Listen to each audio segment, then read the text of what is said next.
Assalamu alaikum and hello everyone. Welcome to this special live session, Parenting and Education with Lubna. My name is Lubna Shaheen, an educator and a passionate learner of artificial intelligence. Today I'm super excited to host a very special guest who will share her thoughts, insights, and experience with us. So let's move towards her and welcome her in our show. Assalamu alaikum, Faba. Welcome to my show, especially on weekend. क्योंकि मुझे पता है कि weekend में बहुत मुश्किल होता है किसी को टाइम देना बिकॉज हमारे अपने पर्सनल चॉइसेस भी बहुत ज्यादा होती हैं और पर्सनल काम भी बहुत ज्यादा होते हैं। तो आपका मैं तहे दिल से शुक्रिया अदा करती हूँ कि आपने मुझे टाइम दिया और आप मेरे शो में आई। Thank you so much. सबसे पहले आपका मुझे इनवाइट करने के लिए एंड सॉरी भी क्योंकि मैं आपको वीकडेज में टाइम नहीं दे पा रही थी। सो इवेंचुअली आज टाइम हमारा पॉडकास्ट स्केड्यूल हो गया। दैट्स प्रीटी ओके बिकॉज जो हम रेगुलर काम करने वाले लोग होते हैं हमारे पास स्पेशली वीकडेज पे टाइम नहीं होता और कुछ सडन आवर्स होते हैं जो एक के पास फ्री होते हैं और फिर दूसरे के पास वो बिजी चल रहे होते हैं। तो इसलिए वीकेंड्स जो है वो हमें समटाइम्स सूट करता है बट डेफिनेटली वीकेंड्स पे हमें खुद पर्सनली भी थोड़ा रिलैक्स करना चाहिए। मेरे ख्याल से it's me time as well. तो अगेन बहुत शुक्रिया आपका। अच्छा, सबसे पहले अपने बारे में बताएं, इंट्रोडक्शन दे दें अपना, हमारे देखने वालों को पता चले कि आप कौन हैं, कहाँ से हैं और क्या करती हैं। ज़रूर। अस्सलाम वालेकुम एवरीवन, मेरा नाम फबा बिस्मिस वारी है। मैं रेहान स्कूल ऑनलाइन अकेडमी में स्टूडेंट हूँ और फैसिलिटेटर हूँ foundation Rehan school foundation batch 5 में और मेरी एज 18 ईयर्स है। मैं रेहान स्कूल से जुड़े हुए मुझे 14 मंथ्स 1 साल 4 माह हो चुका है और मेरा ताल्लुक लाहौर से। Very good. अच्छा फबा, सबसे पहले अपने नाम का मतलब बताएं। It's very attractive to me and new for me. तो आपके नाम का क्या मतलब है और ये किसने आपका नाम रखा? मेरा नाम मेरे पेरेंट्स ने रखा था और इंग्लिश में मेरे नेम का मीनिंग एक्सीलेंस है और उर्दू में इसका मीनिंग खूब खूब से खूब तर आला आला से आला तर। वंडरफुल। अच्छा, आप थोड़ा सा अपनी स्कूलिंग के बारे में बताएं कि आपकी फिजिकल स्कूलिंग कहाँ तक हुई है और आपने कौन सी रिसेंटली डिग्री ली है और उसके बाद आप रेहान स्कूल के साथ कैसे जुड़ी हैं? जी, तो रेहान स्कूल के साथ जुड़ने से पहले मैंने अपना मैट्रिक कंप्लीट किया था और जो मेरे मैट्रिक का रिज़ल्ट आया था वो ऑलमोस्ट रेहान स्कूल से जुड़े हुए तकरीबन 4 माह के बाद आया था। सो मैंने अपना मैट्रिक अभी तक मैट्रिक भी कंप्लीट किया है और अभी तो मैंने कॉलेज में होना था लेकिन मैंने अपनी जो ट्रेडिशनल स्टडीज़ हैं जो कॉलेज है उसको कंटिन्यू नहीं किया और मैं सिर्फ रेहान स्कूल के अंदर ही हूँ, फुल टाइम रेहान स्कूल को ही दे रही हूँ और इन फ्यूचर इंशाल्लाह मेरा प्लान है आगे स्टडीज़ कंटिन्यू करने का। अच्छा, अब तो आपने अभी ये मैट्रिक किया, मैट्रिक में आपके क्या सब्जेक्ट्स रहे हैं?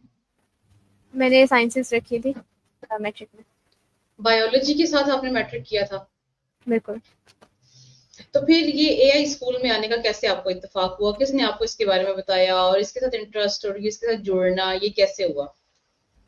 स्टार्टिंग में इंटरेस्ट तो ऑनेस्टली बिल्कुल भी नहीं था। मेरे जो फादर हैं उन्होंने इसको डिस्कवर किया था, मेरे अब्बू ने किया था और उस टाइम पे ऑनलाइन अकेडमी नहीं थी, सिर्फ फिजिकल कैंपसेस थे। तो उनको काफ़ी इंटरेस्टिंग लगा ये स्कूल और फरवरी 2024 में जनवरी के एंड में रेहान ने अनाउंसमेंट की ऑनलाइन अकेडमी की और उस टाइम पे मेरा पीछे से ताल्लुक हमारा वैसे सियालकोट से है। जब मैंने रेहान स्कूल को ज्वाइन किया था तब मैं सियालकोट में थी। सो मेरे फादर ने जब अनाउंसमेंट हुई तो मेरे भाई ने ज्वाइन किया था गणित प्रोग्रामिंग वाला। सो उन्होंने ज्वाइन किया और उनका एक्सपीरियंस काफ़ी अच्छा था। तो मेरा मैट्रिक कंप्लीट हो गया था, अप्रैल में मैंने एग्ज़ाम्स दिए थे अपने बोर्ड के। सो फिर मेरे फादर ने रमज़ान आया, ईद के बाद मेरे बाबा ने कहा कि आप भी इसी फील्ड में आ जाओ क्योंकि उनको काफ़ी शौक था कि हम लोग स्किल्स वगैरह सीखें और ट्रेडिशनल स्टडीज़ लाइक उनको इतनी अच्छी नहीं लगती थी। तो उनका था कि हम लोग स्किल्स सीखें, एआई टेक्नोलॉजी के अंदर आएँ। तो तभी हमने ज्वाइन किया और मैंने भी इसी तरह किया था। स्टार्टिंग में तो मुझे कोई इंटरेस्ट नहीं था और मैंने बहुत दफ़ा कहा भी मुझे नहीं करना, मुझे कंटिन्यू करनी है अपनी स्टडीज़।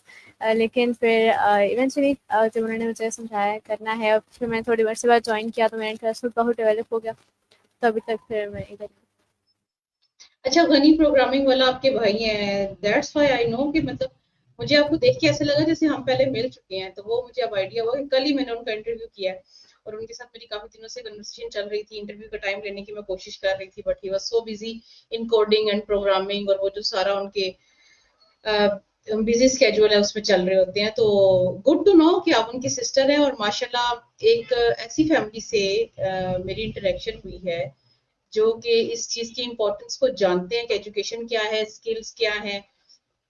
तो मुझे आप लोगों के बारे में जान के बहुत अच्छा लगा।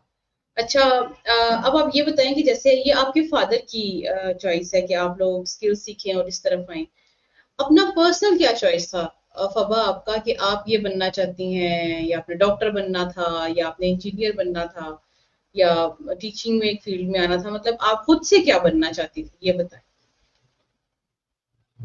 स्टार्टिंग में तो जैसे सब लड़कियों का, सब बच्चों का होता है कि हमने डॉक्टर बनना है, मुझे भी इंटरेस्ट था डॉक्टर बनने में। लेकिन आहिस्ता जब मैंने लाइक 8th क्लास में 9th क्लास में मेरा इंटरेस्ट काफ़ी ज़्यादा ड्रॉप, वैसे तो मैं साइंस बायोलॉजी में करी थी, लेकिन मेरा इतना ज़्यादा इंटरेस्ट डॉक्टर में नहीं रहा, या मुझे था कि मैं लाइक साइकोलॉजी साइकोलॉजी पढ़ लूँ, साइकोलॉजिस्ट बनने का। और फिर अभी जो मेरा इंटरेस्ट था जब एंड पे जो ज़्यादा जिस चीज़ का था वो LLB करने का था, लॉ पढ़ने का मुझे इंटरेस्ट था, और मेरा था कि मैं लॉयर बनूँ। लेकिन अब वो फिलहाल तो अब मैं टेक्नोलॉजी और AI इसमें आ गई, तभी फिलहाल उस स्ट्रीम को मैंने ड्रॉप कर दिया, मेरा ज़्यादा फोकस इसी की तरफ था। गुड। तो बेसिकली आपकी फैमिली में कितने मेंबर्स हैं टोटल जो कि इस स्कूल के साथ, इस सिस्टम के साथ एफिलिएटेड है? मेरे घर में सिर्फ 4 ही लोग हैं, मेरे पेरेंट्स और मेरा भाई, और हम सभी इन्वॉल्व हैं। मेरे अम्मी अबू जो हैं उनको भी काफ़ी हद तक नॉलेज है, मेरी मदर ने भी थोड़ा बहुत लाइक उनको नो हाउ है इस चीज़ के बारे में, और मेरे फादर ने सीखा तो नहीं है लेकिन लाइक इन्वॉल्व सारे ही हैं फैमिली में। That's wonderful. अच्छा, थोड़ा सा अपना ये बताइए, previous experience before matric class 1 to class 10, आपको अपना कौन सा ऐसा टीचर है, कौन सी ऐसी टीचर है मेल और फीमेल जो याद हैं, और क्यों? अब मुझे वो स्टार्टिंग में तो इतना ज़्यादा नहीं, लाइक मेरे ख्याल से ज़्यादा इंसान की मेमोरी जो बनती है वो जब मैट्रिक में आते हैं, लाइक 8 9 10 ज़्यादा इंपॉर्टेंट, मोस्ट इंपॉर्टेंट ईयर्स मुझे लगता है होते हैं स्कूलिंग लाइफ के। सो उस टाइम पे मेरी जो बायोलॉजी की टीचर थी, और उन्होंने हमें 3 साल लाइक मैट्रिक तक उन्होंने पढ़ाया था ऑलमोस्ट, बस थोड़ा कुछ अर्से बाद उन्होंने लीव कर दिया था। सो वो थी मुझे काफ़ी ज़्यादा, जिनको मैं काफ़ी ज़्यादा एडमायर करती थी, क्योंकि लाइक टीचर्स को एडमायर करने की ज़्यादा वजह ये है उनका पढ़ाने का स्टाइल, और जिस तरह वो बच्चों के साथ इंगेज होती हैं वो चीज़ें। सो उस चीज़ की वजह से मैं काफ़ी ज़्यादा, और 9th 10th में लाइक मोस्टली मेरी टीचर्स ऐसी थी जिनसे मैं ऑलरेडी इंस्पायर्ड थी। हम्म। अच्छा, मेरा ये क्वेश्चन आपके भाई से भी था और आपसे भी है कि आप दोनों बहन भाइयों के अंदर एक बड़ा कूल और काम सी पर्सनैलिटी आप लोगों की, बहुत डिसेंट और ठहराव है बहुत ज्यादा। तो ये कैसे आया आप लोगों के अंदर? फैमिली है, फैमिली की तरफ से मिला, या घर का माहौल बहुत सीरियस था, या इस तरह से कैसे आया ये? घर का माहौल सीरियस आई गेस, आप इस सेंस में ये था कि हम लोग मैं और मेरा भाई दोनों ही, आपको पता है कि जब स्कूल लाइफ से थोड़ा इंसान कट जाता है मेरे हाल से, मतलब इस तरह ज़्यादा इंटरेक्शन नहीं फिजिकली रहती और ऑनलाइन हो जाती है, तो इंसान खुद ब खुद लाइक चीज़ें चेंज होती रहती हैं। लाइक पहले कॉलेज में स्कूल में थी, वहाँ की फ्रेंड्स थी, अब यहाँ पर आई फिर फ्रेंड्स चेंज हुई, यहाँ पे जो फ्रेंड्स थी वो भी चली गई। सो लाइक थोड़ा बहुत कम्युनिकेशन गैप भी आ जाता है, और बाकी है कि आई डोंट नो, ये हमेशा से ही है, इसमें हमने कोई प्रैक्टिस वगैरह तो नहीं की, और ये ऐसे ही है। अच्छा, यहाँ पे अपनी रिहान स्कूल और ऑनलाइन सिस्टम जो अकेडमी है आपकी, इसके बारे में बताएं कि आपका ये वाला जर्नी कैसा रहा। आपने अपने नाम के साथ स्टूडेंट और फैसिलिटेटर दोनों लिखा हुआ है, तो एक एक टाइम पे आप दोनों रोल कैसे प्ले कर रही हैं? मैं स्टूडेंट हूँ लेवल 1 की, इंशाल्लाह लेवल 2 में काफ़ी जल्दी हम सितंबर में चले जाएंगे, उम्मीद तो है। और अपने जो एज ए स्टूडेंट मैं लेवल 1 में हूँ अभी, और फैसिलिटेट करती हूँ मैं फाउंडेशन, रेहान को फाउंडेशन बैच 5 को मैं इसके से एजुकेशन वाले के साथ उनको असिस्ट करती हूँ। सो असिस्टेंट उनकी उनकी क्लास में फैसिलिटेट हूँ। तो what is the role of facilitator in Rihan school online academy? The role of facilitator is simply to facilitate students. जैसे जितने भी न्यू क्लासेस हैं हम स्टूडेंट्स को फैसिलिटेट करते हैं, उनको टास्क समझाना, जो बेसिक टास्क है मतलब उनको शुरुआत में हम समझाते हैं, फिर इवेंचुअली तो स्टूडेंट सीख जाते हैं, फिर वो बाकी को भी सिखा देते हैं। तो हमारा मेन पर्पस ये होता है कि हम उनको टास्क अच्छे से समझा दें और उनकी लाइक मॉनिटर करना, स्टूडेंट्स को उनके टास्क को लाइन रखना कि वो कर रहे हैं नहीं कर रहे हैं, उनका सारा डेटा इन्फॉर्मेशन रखना और जो इस चीज़ को मेक श्योर करना है कि वो अपने समान सोशल मीडियाज़ को यूज़ कर रहे हैं, उन पे टास्क अपलोड कर रहे हैं नहीं कर रहे हैं, क्लासेस ले रहे हैं नहीं ले रहे हैं, किसी को क्या इशू आ रहा है वो डिस्कस करना। और यही ज़्यादातर जो रोल हैं वो एक क्लास में फैसिलिटेटर या सिस्टम फैसिलिटेटर के हैं। वंडरफुल। अच्छा, आप अपनी थोड़ी-सी ये स्टूडेंट जर्नी बताएँ कि आपका जो लेवल 1 है, उसमें आपने अभी तक क्या-क्या नई चीज़ें सीखी, जो आपको पहले से नहीं पता थी कि अच्छा कंप्यूटर में या आईटी फील्ड में, आर्टिफिशियल इंटेलिजेंस में ये कुछ मतलब ये चीज़ें भी होती हैं जो बड़ी इंटरेस्टिंग है? मैंने जब रेहान स्कूल को ज्वाइन किया था तो उस टाइम पे तो मुझे कंप्यूटर के सिर्फ लाइक कंप्यूटर थोड़ा बहुत यूज़ करना आता था, मुझे इतना ज़्यादा नॉलेज नहीं थी कंप्यूटर के बारे में। जैसे मैंने आपको पहले बताया मुझे इतना इंटरेस्ट नहीं था, सो मुझे कोई ये नहीं था कि मुझे हर चीज़ आती हो, लेकिन जो मेरे भाई थे उनको तो ऑलरेडी हर चीज़ आती थी। सो मेरे लिए हर चीज़ न्यू थी। कैनवा को यूज़ करना, ग्राफिक डिज़ाइनिंग करना, वीडियो को एडिट करना, हम फेसलेस वीडियोस बनाते थे और टूल्स को यूज़ करना, एआई टूल्स को यूज़ करना और सारी सोशल मीडियाज़ को यूज़ करना, हैंडल करना भी आई गेस एक खुद में ही टास्क है, क्योंकि चारों प्लेटफॉर्म्स को एक ही टाइम पे एक्टिव रखना, उस पर अपडेशन करना, लोगों को लाइक रिप्लाई देना और जो भी कनेक्शंस वगैरह बिल्ड करना। सो वो सारी चीज़ें भी सीखी और इसके अलावा पॉडकास्ट करना सबसे ज़्यादा जो मुझे लगता था मुश्किल है, लेकिन मैं सबसे ज़्यादा इस टास्क को एंजॉय किया था। स्टार्टिंग में तो मैंने शुरू में अपनी क्लास के बच्चों से बस इंटरव्यूज़ किए थे, क्योंकि फिर उसके बाद मैंने एडमिशन के अंदर इंटर्नशिप की थी, तो फिर मैंने स्ट्रेंजर्स के साथ इंटरव्यूज़ लेना स्टार्ट किया एडमिशन के सिलसिले में, फिर उसके बाद फॉरनर्स के साथ। तो बहुत सी चीज़ें इस 14 माह थे उनमें सीखी है और उसके अलावा फिजिकल इवेंट्स अटेंड किए हैं जिसमें बहुत सारा एक्सपोजर मिला है, बहुत सारी लर्निंग्स मिली है। सो थ्रू आउट हर महीने में हर लाइक कुछ गैप के बाद में कुछ ना कुछ नई चीज़ें सीखी हैं, टास्क और टास्क के अलावा भी। अच्छा, तो आपने जैसे इंटरव्यूज़, पॉडकास्ट बच्चों के साथ भी किए, फॉरेनर्स के साथ भी किए, लोकल्स के साथ भी किए, तो आप मुझे ये बताइए कि डिफरेंस क्या फ़ील हुआ और सबसे ज़्यादा इंटरेस्टिंग और मज़े का किसके साथ आपको पॉडकास्ट करते हुए लगा? पॉडकास्ट आई गेस डिफरेंस ये लगा कि जो ज़्यादा ज़्यादा डिफरेंस नहीं था, लेकिन आई गेस ये है कि स्टूडेंट्स का तो ऑफ कोर्स स्टूडेंट्स के साथ तो अपने अपने लेवल का पॉडकास्ट करना है, स्टूडेंट्स के आप बहुत कुछ तो नहीं जब स्टूडेंट्स के साथ मैंने किया था जान सकते। जबकि आप देखो प्रोफेशनल लोगों के साथ करते हैं ऑफ कोर्स आपको लर्निंग बहुत ज़्यादा मिलती है, चाहे वो लोकल हो या चाहे वो फॉरनर्स हों। तो उनकी स्टोरीज़, उनकी जर्नीज़ वगैरह और ये सारा कुछ सुनने में ज़्यादा इंटरेस्टिंग लगता है ये चीज़ें और उनसे सीखने का बहुत ज़्यादा मौका मिलता है। और अभी तक का जो मेरे सबसे अच्छे इंटरव्यूज़ रहे हैं वो फॉरेनर्स के साथ मैंने रिसेंटली काफ़ी इंटरव्यूज़ किए हैं। एक थे बॉब, उन वो एक स्पीकर थे, ऑथर भी थे और इसी तरह मैंने एक और 2-3 और फॉरेनर्स के साथ इंटरव्यूज़ किए जो कि स्पीकर भी थी, ऑथर भी थी और एक हाउसवाइफ भी थी। उन्होंने बहुत अच्छी चीज़ें शेयर की। एक ग्रेचन थी, वो एक पीस क्लब चलाती हैं बच्चों के लिए। सो उनकी जर्नी काफ़ी ज़्यादा इंस्पायरिंग थी, उनसे बहुत कुछ सीखा। सो आई गेस पॉडकास्ट जो हम फॉरेनर्स के साथ करते हैं उनमें ऑफ कोर्स बहुत ज़्यादा लर्निंग मिलती है। ज़बरदस्त। अच्छा, फ़बा आपको डिफरेंस क्या लगा? 10 इयर्स आपने स्कूलिंग की फिज़िकल और उसके बाद आप इसमें ऑनलाइन स्कूलिंग में आई, तो यहाँ पे आपको डिफरेंस क्या लगा? दोनों सिस्टम्स में क्या डिफरेंस है? किसको प्रेफ़र करना चाहेंगी? दोनों सिस्टम्स में डिफरेंस तो बहुत ज़्यादा है और क्योंकि जो चीज़ें हमने यहाँ पे सीखी हैं वो 10 साल की एजुकेशन में मैं कहूँगी हमने इतनी नहीं सीखी हैं। क्योंकि यहाँ पे जैसे आपको पता है हम लोग स्पीकिंग करना, हमारी कम्युनिकेशन स्किल्स बहुत ज़्यादा बेहतर हुई हैं पॉडकास्ट वगैरह करके, लोगों से डिफरेंट तरह के लोगों से बात करके, फिजिकल इवेंट्स भी अटेंड करते, कनेक्शंस बिल्ड हुए हैं, जो कम्युनिकेशन स्किल्स हैं वो बहुत ज़्यादा बढ़ी हैं, लीडरशिप स्किल्स भी बढ़ी हैं। 1-2 प्रोजेक्ट्स को मैंने खुद भी लीड किया है, तो वो चीज़ें बढ़ी हैं। ट्रस्ट, टीम में मतलब टीम वर्क करना, वो सारी चीज़ें बढ़ी हैं। तो ऑफकोर्स उस लिहाज से तो मैं इसी जो सिस्टम है उसको प्रेफर करूँगी। और एआई के बारे में जो सीख रहे हैं वो तो और चीज़ें भी सीख रहे हैं, साथ साथ डिफरेंट टूल्स का इस्तेमाल करना और problem solving skills I guess बहुत ज़्यादा बढ़ी हैं। लाइक पहले ये होता था अगर कोई चीज़ नहीं समझ आ रही तो हम स्टक हो जाते थे उस चीज़ के अंदर, कोई आएगा हमें समझाएगा, और फिर हमसे वो काम नहीं हो पाता। लेकिन अब जब हमने AI टूल्स का यूज़ करना स्टार्ट किया तो अब वो जो एक स्टक होने का जो पीरियड था वो ख़त्म हो गया। अब हमें कुछ चीज़ नहीं समझ आती तो हम फ़ौरन उसका हल निकालते हैं, अपना काम को रोकते नहीं हैं, हम फ़ौरन उसको करते जाते हैं।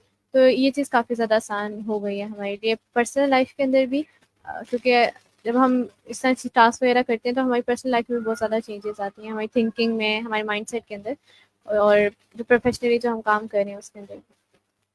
अच्छा, आपने स्टार्ट में बताया था कि जैसे आप बहुत जल्द जो अपना कॉलेज आगे परस्यू करेंगी, तो कौन सी फील्ड में जाने का इरादा है आपका? मैं कॉलेज को परस्यू नहीं करूँगी। एग्ज़ाम है गेट का, GED, उसको मुझे देने का मेरे प्लान्स हैं अभी इसी ईयर में। अभी मैं 18 तक ही मेरा है कि मैं उसको दे दूँ उस एग्ज़ाम को। अच्छा, ये कौन सा एग्जाम है और ये कैसे दिया जाता है और उसके बाद बेनिफिट क्या होगा, थोड़ा सा इसके बारे में बताएं। गेट इक्वल है इंटरमीडिएट के, सो 11th और 12th अगर किसी स्टूडेंट ने मिस कर दिया, नहीं कर सके, तो वो गेट का एग्ज़ाम दे सकते हैं।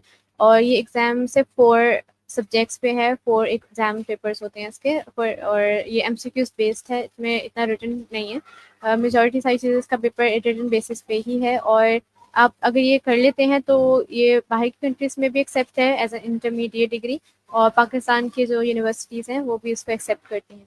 सो सिंपली ये है कि जिन्होंने इंटरमीडिएट नहीं किया वो गेट के एग्जामिनेशन देते हैं। इसमें साइंस है, मैथमेटिक्स है, सोशल स्टडीज़ है, एंड इंग्लिश लिटरेचर है। अच्छा, ये 4 सब्जेक्ट्स हैं, दैट्स वेरी गुड।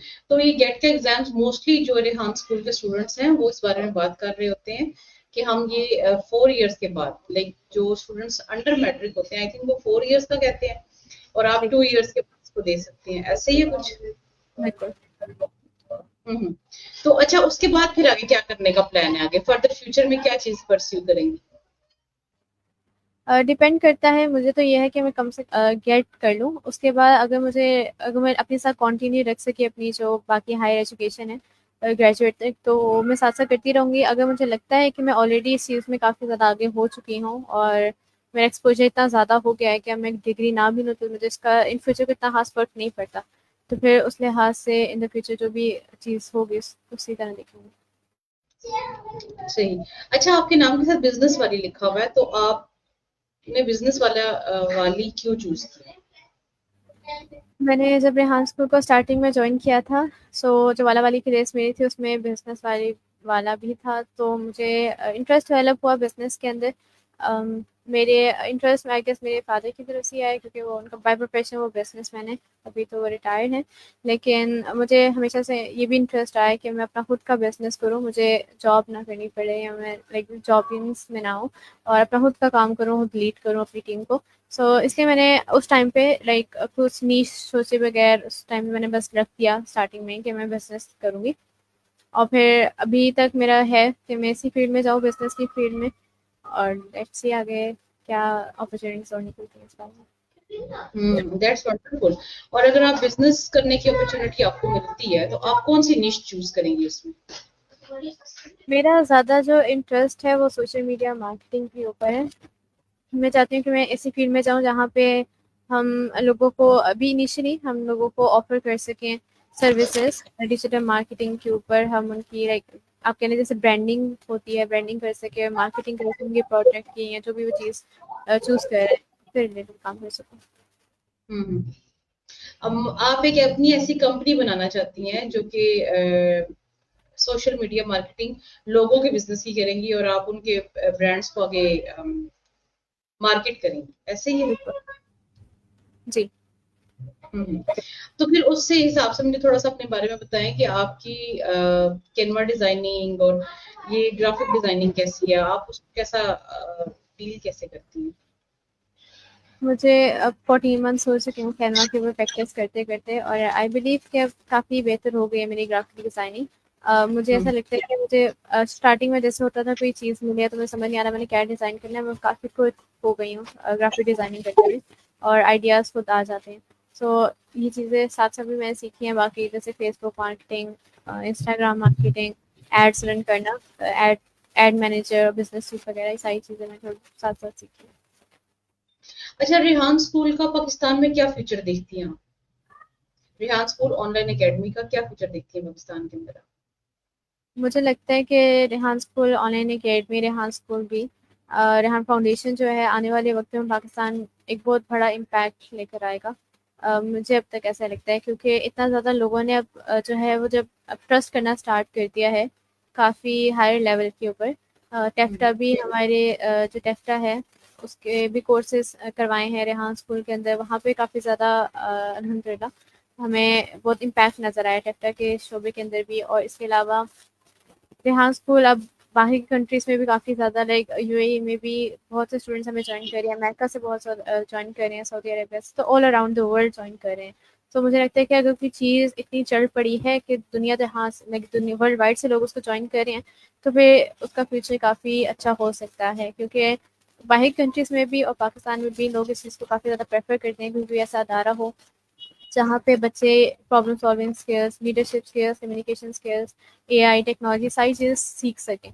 तो अगर उनको ऐसा प्लेटफॉर्म मिल रहा है तो आई एम प्रीटी श्योर कि हर कोई इसको लाइक कोशिश करेगा कि आगे जाए और मैं सीखे। बिल्कुल। अच्छा ये बताएं कि आर्टिफिशियल इंटेलिजेंस का जैसे आपको पता है कि आजकल ट्रेंड सेट हुआ हुआ है, मतलब एक ट्रेंड चला हुआ है कि आने वाला दौर आर्टिफिशियल इंटेलिजेंस का है। जो इसको नहीं सीखेगा वो अपनी जॉब से जाएगा। तो आपको क्या लगता है कि हमें as a society, as a Pakistani, कितना अरसा लगेगा अपने माइंडसेट को चेंज करने में? क्योंकि अभी भी बहुत सारे लोग फिजिकल स्कूलिंग में और ट्रेडिशनल स्कूलिंग में जो यूटिलाइजेशन है और जो मार्क्स की दौड़ है हमारे यहाँ लगी हुई होती है, मैट्रिक में इतने 90 प्लस 95 प्लस ये परसेंटेज लेनी ही लेनी, तो हमें कितना अर्सा लगेगा इस चीज से निकलने में और प्रैक्टिकल होने में? अभी तो 5 साल तो कहीं नहीं गए, 5 साल तो पक्के लगेंगे ही लगेंगे क्योंकि हर किसी का माइंड सेट नहीं चेंज हो सकता। कुछ लोग इसको एक्सेप्ट भी करते हैं कि हाँ एआई है, फिर भी अब उनको कहा जाए कि आप ज्वाइन कर लें, आप कर लें, तो वो कहेंगे नहीं हम नहीं करेंगे, हम ठीक है। लेकिन यह है कि जैसे अभी आपने कहा कि जो भाग दौड़ है तब तक गवर्नमेंट लेवल पे इसका कोई लाइक एक्शन नहीं लिया जाता ना, तब तक नहीं हो सकता। अगर गवर्नमेंट खुद इन चीज़ों को इम्प्लीमेंट करती है, स्कूल के अंदर इम्प्लीमेंट करती है, तो उन पर हर किसी पे लागू हो जाएगा, तो तब लोग ज़्यादा इसके बेनिफिट के बारे में जानेंगे। लेकिन जब तक जो गवर्नमेंट है उसको निगलेक्ट करती रहेगी तब तक मुश्किल है कि हर जो पाकिस्तानी है वो इससे लाइक फ़ायदा ले सके या उसकी इम्पोर्टेंस को जान सके। तो जब तक ये चीज़ गवर्नमेंट लेवल तक नहीं जाती तब तक तो ऑफकोर्स को टाइम लगेगा। सही। अच्छा फबा, मेरे सवाल का इस सवाल का जवाब थोड़ा डीपली तरीके से दीजिएगा कि डिग्री या skill? I would say skill, क्योंकि डिग्री कुछ लोग जैसे कहते हैं ना कि हमारा फ्यूचर एक पेपर डिसाइड नहीं कर सकती। सो ऐसा ही है, डिग्री देखें, डिग्री हम देखते हैं स्टूडेंट्स, बच्चे जो भी डिग्री लेते हैं उनको जॉब्स नहीं मिलती। मेरी अपनी फैमिली में बहुत सी ऐसी एग्जांपल्स हैं। मेरी अपनी एक कज़न है जो कि डॉक्टर, जो कि फिजियोथेरेपिस्ट है। सो उन्होंने कहीं साल लगाए, कहीं ऑफकोर्स पैसे लगाए, उनकी आपको पता है सारा यूनिवर्सिटी उन्होंने पास किया, अब उनको जॉब नहीं मिल रही है। कहीं उन्होंने काफ़ी हद तक कंप्लीट कर लिया हुआ। सो लाइक वो उन्होंने अपनी सिटी चेंज की जॉब के लिए, और अभी तक लाइक अगर वो जॉब मिलती भी है तो आपको पता है हमारे पाकिस्तान में जो सिस्टम है इंडिया में, हम इसके बारे में सबको ही पता है, जो चलता है डिजिटल सिस्टम। आपके पास डिग्री है भी तो नो वन केयर्स अनलेस आप उनको कुछ दिखाएंगे नहीं, आपकी कोई लाइक किसी की बोलचाल नहीं होगी तब तक आपको कुछ नहीं मिल सकता। इस कंट्री में ऐसे ही चलता है। बाहर की कंट्रीज में तो बाहर की कंट्रीज की बात और है, उनकी डिग्रीज भी चल जाती हैं, लेकिन यहाँ पे ऐसा नहीं है। डिग्री डिग्री अपनी जगह है, लेकिन आपको ताल्लुकात भी होना ज़रूरी है। सो इस लिहाज से अगर आपके पास स्किल है तो लोग उसको ज़्यादा प्रेफर करते हैं। लाइक अभी भी आप जॉब देने के लिए जाएंगे तो लोग कहेंगे आपका एक्सपीरियंस कितना है, आपको एक्सपीरियंस बगैर तो कोई जॉब भी नहीं देता। तो इसलिए अगर आप स्किल हैं, आपके पास डिग्री नहीं है, तो फिर भी बाहर की कंट्रीज में भी लोग उसे एक्सेप्ट करते हैं, और जब आप कुछ करके दिखाते हैं ना तो आप अपनी एबिलिटी को शो करते हैं, फिर उस चीज़ को कोई नज़रअंदाज नहीं कर सकता। सो आई डीपली थिंक कि degree is nothing, it is actually a piece of paper. और स्किल वो चीज़ है जो आपके हाथों में वाकई है, और कोई लाइक इसको ऐसे मुंह नहीं। तो आप 100 में से कितने परसेंटेज डिग्री को देंगे और कितने परसेंटेज स्किल्स को देंगे? मैं 20% डिग्री को दूंगी और 80% दूंगी स्किल्स को। ठीक है, जबरदस्त। अच्छा लास्ट में फबा, अपने देखने वालों को, अपनी एज की स्पेशली यंग गर्ल्स को क्या मैसेज देना चाहेंगी जो याद रहे? मेरा सबके लिए मैसेज यही हो सकता है कि आप सब जो हैं वो अपनी लाइफ को थोड़ा सा ज़्यादा मीनिंगफुल बनाएं। वही काम करके जो बरसों से सब करते आ रहे हैं या आपके आसपास हर कोई कर रहा है, उसको करने का कोई फ़ायदा नहीं है जबकि आपको रिजल्ट भी आपके सामने हो। जैसे अभी मैंने आपको अपनी कज़न की एग्जांपल दिया कि रिजल्ट आपके सामने है, और फिर भी अगर मैं ये चूज़ करूँ कि मैं भी फिजियोथेरेपी करूँगी, मैं भी डॉक्टर बनूंगी, तो फिर कोई फ़ायदा नहीं है। तो इतना ये तो एक कह लें कि अंधी ताबेदारी हो गई ना। आप किसी मुस्तकबिल को जानने के बावजूद आप उसका प्यार भी करें किसी चीज़ का, तो ऐसा ना करें। आप कुछ अपनी ज़िंदगी के साथ ऐसा करें जो वाकई मीनिंगफुल हो, और कभी भी लाइफ में रिग्रेट्स ना रखें, क्योंकि इन फ्यूचर मुझे सबसे ज़्यादा जो चीज़ लगती है वो ये है कि मुझे अपनी ज़िंदगी में कभी रिग्रेट्स नहीं रखने। इन फ्यूचर में किसी भी चीज़ का, किसी भी डिसीजन का रिग्रेट नहीं रखना चाहती। सो सबके लिए भी सजेशन मेरी ये है, अपनी लाइफ को मज़ीद मीनिंगफुल करें और जो आपका पैशन है उसको फॉलो करें। और अब बहुत चीज़ें आसान हो गई हैं, हर चीज़ ऑनलाइन हो गई है, आप घर बैठ के कर सकते हैं, कोई रिस्ट्रिक्शन कोई कुछ भी नहीं है। So you should take the first step. Wonderful. बहुत शुक्रिया आपका अफबा, हमें ज्वाइन करने का, हमें टाइम देने का। देखने वालों का भी बहुत शुक्रिया, जिन्होंने हमें लाइक किया उनका भी बहुत शुक्रिया। अगर आपको कोई भी सवाल हो तो आप कमेंट बॉक्स में लिख सकते हैं। पॉडकास्ट को देखना और शेयर करना मत भूलिएगा। अपना बहुत सारा ख्याल रखिएगा। दोबारा किसी नए सितारे के साथ हाजिर होंगे इंशाल्लाह। अल्लाह हाफिज। अल्लाह हाफिज फबा, आपका भी, और वंस अगेन आपका बहुत शुक्रिया। Thank you so much. Allah हाफिज़।